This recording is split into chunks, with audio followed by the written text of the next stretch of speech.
22வது question.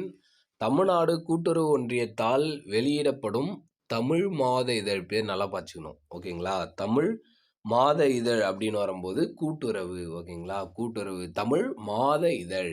இந்த wording தான் ரொம்ப முக்கியம். ஒரு 2-3 விதமான இதழ்களை இந்த தமிழ்நாடு கூட்டுறவு ஒன்றியம் வெளியிடும். ஆனால் இந்த தமிழ் மாத இதழ்னு வரும்போது கூட்டுறவுன்னு வரணும். ஓகேங்களா? அடுத்தது 23வது கொஷின்.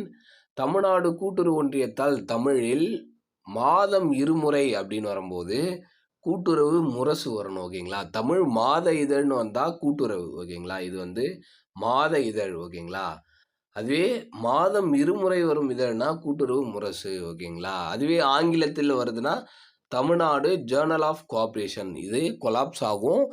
பேர் தான் நீங்கள் பார்க்கணும். தமிழ்நாடு மாநில கூட்டுறவு ஒன்றியத்தால் வெளியிடப்படும் ஆங்கில இதழ், ஆங்கில மாத இதழ்னு வந்துச்சுன்னா தமிழ்நாடு ஜேர்னல் ஆஃப் கோஆப்ரேஷன் இதான் பேர். ஓகேங்களா? அடுத்தது அதுவே மாதம் இருமுறை வருது அப்படின்னா கூட்டுறவு முரசு. கூட்டுறவு முரசு. மாத இதழ்னா கூட்டுறவு. ஓகேங்களா? மாத இதழ்னா கூட்டுறவு. அதான் இங்கே 22வது கொஸ்டினில் பார்த்துருப்போம். தமிழ்நாடு கூட்டுறவு ஒன்றியத்தால் வெளியிடப்படும் தமிழ் மாத இதழ்னா கூட்டுறவு. அதுவே 23வது கொஸ்டினில் தமிழ்நாடு கூட்டுறவு ஒன்றியத்தால் தமிழில் மாதம் இருமுறை வெளியிடப்படும் பத்திரிகை மாதம் இருமுறை வெளியிடப்படும் கூட்டுறவு பத்திரிகை கூட்டுறவு முரசு. அதுவே 24வது கொஸ்டின்.